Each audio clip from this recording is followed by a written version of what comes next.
मैं संजय कुमार और आप देख रहे हैं जिंदाबाद बिहार। अभी हमारी उपस्थिति विद्युत उपकेंद्र में है और हमारे साथ कनीय अभियंता रविशंकर सर हैं। इनसे हम कुछ बातचीत भी करेंगे कि मार्च क्लोजिंग भी चल रहा है और साथ ही साथ कंज्यूमर की भी कुछ समस्याएं हैं, उनसे भी बातचीत करेंगे। सर, सबसे पहले तो आपका जिंदाबाद बिहार में स्वागत। बहुत बहुत धन्यवाद। कंज्यूमर की कुछ शिकायतें आ रही है सर कि जैसे कि फील्ड में अगर जाता है तो कहता है कि से बिहार सरकार जो सूद है वो माफ़ करेगी। क्या ऐसा कोई प्लान है सरकार का? ऐसा अभी कोई दूर तक कोई ऐसा प्लान नहीं है जी। बिहार सरकार का जो भी प्लान चल रहा है वो 125 यूनिट जो हमारा बिजली फ्री चल रहा है कमर्शियल कंज्यूमर को छोड़ करके, डोमेस्टिक में और जो कुटीर ज्योति कंज्यूमर है वो 125 यूनिट का ही है प्लान। बाकी ये प्लान दूर तक अभी ऐसा कुछ नहीं है। ये बस एक र्यूमर है, इस र्यूमर से बचने की ज़रूरत है। ऐसा कोई प्लान नहीं है। फील्ड में जो है एक चीज़ और बहुत ज़्यादा भ्रम जो जितने भी कंज्यूमर है उसके बीच फैल रहा है। कुछ यूट्यूब पर वीडियो मिल जाती है कि लोक अदालत में अगर हम जाते हैं तो वहाँ पर जो मेरा बकाया है सूद जो है वो माफ़ हो जाएगा। क्या ऐसा कुछ है क्या? ये सब बिल्कुल भ्रम है, ऐसा कुछ भी नहीं है। लोक अदालत में जो हम लोग किसी भी बिजली का चोरी का केस करते हैं, लोक अदालत में पैसा जमा करके वहाँ बेल होता है। यदि हमारे किसी काम से कोई संतुष्ट नहीं है वो लोक अदालत में जाकर के हमारे विरुद्ध अपनी बातों को रखते हैं, हम उनका जवाब देते हैं। मतलब अगर यूनिट में या बिल में कुछ गड़बड़ी है तो ही लोक अदालत, तो भी लोक अदालत सोल्यूशन नहीं है। पहले आप मेरे पास आइए। अच्छा, पहले यहाँ यदि हम आपको सेटिस्फाई नहीं कर रहे हैं या आपको लगता है कि हम आपको आपके हिसाब से यदि कुछ आपको लग रहा है संतुष्ट नहीं है तो आप जा सकते हैं, लेकिन पहले आप मेरे पास तो आइए। जी जी जी। आपके काम को यदि हम प्रॉपर ढंग से नहीं कर पाए या आपको हम सेटिस्फाई संतुष्ट नहीं कर पाए तो आप फ्री हैं आप कहीं जाने के लिए।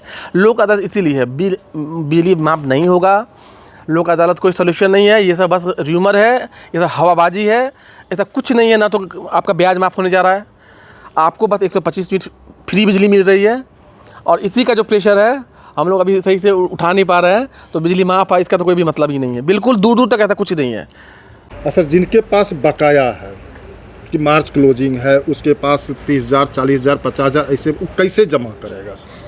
देखिए, बकाया है तो बकाया तो जमा करना पड़ेगा, करना चाहिए भी, क्योंकि उसमें बहुत ब्याज लगता है जी। हम ये नहीं कर रहे हैं कि आपको किसी के यहाँ 50,000 बकाया है, क्योंकि हमारा एरिया ग्रामीण एरिया है।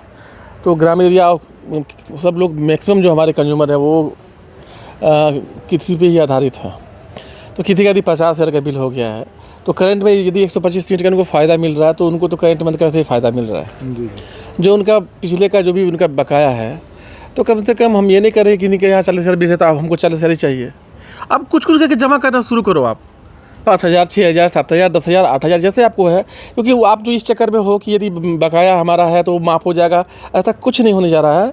ये बेवजह आपका फालतू ब्याज लग के जो अभी जो आपका 20,000 है वो 25,000 हो जाएगा, 40,000 हो जाएगा, 50,000 हो जाएगा, वो नहीं माफ़ होगा। मैं आपको बोल रहा हूँ क्योंकि 125 यूनिट ऑलरेडी चल रहा है तो उसका विभाग पर ऑलरेडी एक प्रेशर है। तो आप जो ये सोचोगे कि हमारा एरिया ही माफ़ हो जाएगा, सब दूर तक कुछ नहीं होने वाला है। आप पैसा देना शुरू कीजिए। आप पे वैसे भी प्रेशर कम हो गया है, आधा से ज़्यादा कम हो गया, क्योंकि करंट मंथ यदि आप 125 से कम यूज कर रहे हो तो आपको फ्री है। और बाकी जो एरिया है उसमें कम से कम 5,000, 6,000, 7,000 हर मंथ जमा कीजिए। हमको लाइन काटने का हमको कोई शौक नहीं है कि हम मतलब लाइन काट देंगे। आपके यहाँ कोई हमारा टीम जाता है, हम लोग जाते हैं, किसी का 10,000 बकाया है, आप 2,000, 4,000, 5,000 भी दे तो हम ले लेंगे। हमको पता है हमारा पूरा कृषि पे आधारित एरिया है, कोई एक बार में 10,000 नहीं दे पाएगा या 50,000। हम लोग भी घर दे कर ही बात करते हैं। यदि कोई आदमी की यहाँ 50,000 बकाया है और ये वो आदमी का मतलब पर मंथ इनकम यदि 10,000 रुपया है तो वो हमको 40,000 एक बार में नहीं दे पाएगा जी। लेकिन यदि वो 2,000, 4,000 करके भी वो जमा करे तो कम से कम उसको भी प्रेशर थोड़ा कम होगा और विभाग का भी जो है विभाग का भी प्रेशर कम होगा। मतलब जिनके पास सर पैसा है वो अगर मंथली जमा करते जाते हैं तो इंस्टॉलमेंट के रूप में ही करते जाते हैं तो निश्चित रूप से उनका जो बकाया है वो समाप्त हो जाए। बिल्कुल समाप्त हो जाए, क्योंकि वैसे भी करंट मंथ जो चल रहा है उस पर तो आपको बिल बहुत कम आ रहा होगा जी जी। वैसे तो मैक्सिमम 125 यूनिट का हमारे पास आंकड़ा भी है कि हमारा यदि 22,000 कंज्यूमर है तो हमारा 15,000, 16,000 कंज्यूमर जो है हमारा वो 125 यूनिट कम ही आ जा रहा है। तो वैसे उन कंज्यूमर का तो हमारा एरियर जो है वही है, बाकी करंट मंथ का तो जीरो आ रहा है। मेन फोकस करना एरियर पे कि नहीं, यदि 1 लाख से ज़्यादा बकाया है तो हम ये नहीं करें कि आप एक बार पूरा जमा कर दो। ये बिल गड़बड़ी है, आप हमारे पास आइए, हम आपके बिल को तुरंत हम अभी ऐसा व्यवस्था हो गया है कि आपका बिल गड़बड़ रहेगा उसको हम लोग सुधार करवाएंगे और लेकिन आपको जमा करना पड़ेगा। और जब तक आप लोग एरिया जमा नहीं कीजिएगा तो सिस्टम नहीं चल पाएगा, हम लोग क्रैश कर जाएंगे, जो स्थिति हमारे पास अभी है। जो सर हमारे कंज्यूमर हैं जिनके पास ड्यूज है उससे क्या कहना चाहिएगा, चूँकि मार्च क्लोजिंग भी है और आप पर प्रेशर भी होगा लेने का, तो क्या कहना चाहिएगा? सबसे पहले तो बिहार सरकार जो उनको 125 यूनिट बिजली फ्री दी है वो बहुत अच्छा स्कीम है उनके लिए कि उनको थोड़ा सा प्रेशर कम हो रहा है। अब गर्मी का टाइम आ गया तो हम लोग का प्रयास ये है कि हम 24 आवर्स उनको बिजली दें। 24 आवर बिजली के लिए हमको क्या चाहिए, हमको रिवेन्यू चाहिए। हम यदि रिवेन्यू नहीं दे पाएंगे, अपने विभाग को नहीं कर पाएंगे, तो फिर हम 24 आवर्स बिजली नहीं दे पाएंगे। रिवेन्यू के लिए हम ये नहीं कर रहे। एक आपको सिंपल एक एग्जाम्पल बताते हैं। हमारे यहाँ 8 करोड़ का बकाया है, 899 लाख अभी भी बकाया है। आप और 22,000 कंज्यूमर हैं। हम ये कर रहे हैं कि चलो ठीक है, आप 15,000 कंज्यूमर की बात करें, हमको टारगेट दिया गया है 2 करोड़ रुपये का। आप हिसाब लगा लीजिए कि हर घर से यदि किसी के यहाँ यदि 5,000 बकाया, आप 2,000 दे रहे हो, किसी के यहाँ 1,000 रुपया का 500 रुपया दे रहे हो, किसी के 10,000 है, 2,000, आप लेवल हर कंज्यूमर थोड़ा करके आप कंट्रीब्यूट करोगे ना, तो हम लोग 24 आवर बिजली देने में सक्षम हो जाएंगे। क्योंकि हम लोग बिजली खरीदते हैं, आप पैसा दोगे, आप रिवेन्यू कलेक्ट करेंगे और उसी हिसाब से हम बिजली लाएंगे। आप रिवेन्यू नहीं दे पाओगे, हम बिजली आपको नहीं दे पाएंगे 24 आवर्स। हमारा इस बार टारगेट है कि हम 24 आवर बिजली गर्मी में दें। और लेकिन वही है कि यदि हमसे ज़्यादा अच्छा कलेक्शन यदि दूसरे सेक्शन का होगा, दूसरे एरिया का होगा, तो हमारे एरिया की बिजली काट के उनको दे दी जाएगी, क्योंकि उनका कलेक्शन हो रहा है। तो हम सब सारे यहाँ जो भी हमारे कंज्यूमर, हमारे एरिया के खास करके थाना बीरपुर क्षेत्र के जो भी कंज्यूमर हैं, उनसे हम रिक्वेस्ट कर रहे हैं कि आप यहाँ देखो, मैं लाइन काटने के पक्ष में मैं बिल्कुल नहीं होता हूँ, क्योंकि बहुत गर्मी है और आजकल शाम में बच्चा पढ़ता लिखता भी है यार। हम लोग भी इसी परिवेश से आए हैं, तो हम जानते हैं कि लाइन काटने से क्या दिक्कत है, लेकिन ये भी जानते हैं कि बिना लाइन काटे वो जमा नहीं करेंगे। तो हमको मजबूरी में लाइन काटना पड़ता है और हमारे ऊपर से प्रेशर आता है कि आपके यहाँ, हमारे यहाँ 1 लाख से ऊपर 118 कंज्यूमर है। 118 कंज्यूमर ऐसा है जिसका 1 लाख से ऊपर बकाया है। हमारे पास 2200 ऐसा कंज्यूमर है जिसका 20,000 से 50,000 के बीच 2200 कंज्यूमर है। हमारे पास 4,500 ऐसा कंज्यूमर है जो 1 साल से जमा नहीं किया पैसा।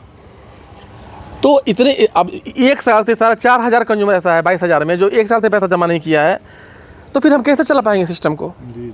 उनको यदि कोई दिक्कत है कि हमारे यहाँ रीडिंग करने नहीं आया, अरे रीडिंग करने नहीं आया, आपने बिजली जलाया ना, कुछ करके तो आप जमा करते हैं। ये हुआ एक्सक्यूज़ देना कि हमारे यहाँ एक बहाना बनाना हुआ कि 1 साल से नहीं आया, मेरा बिल का गड़बड़ है, कुछ भी है। आप आइए यहाँ पे, आप आराम से अपनी बातों को रखिए, प्यार से अपनी बातों को रखिए, आपके हर बातों का सोल्यूशन होगा। आपका बिल सही होगा तो आपको जेन्युइन पैसा जमा करना पड़ेगा और करना चाहिए भी। यदि बिल गड़बड़ है तो आपको सुधार करके दिया जाएगा।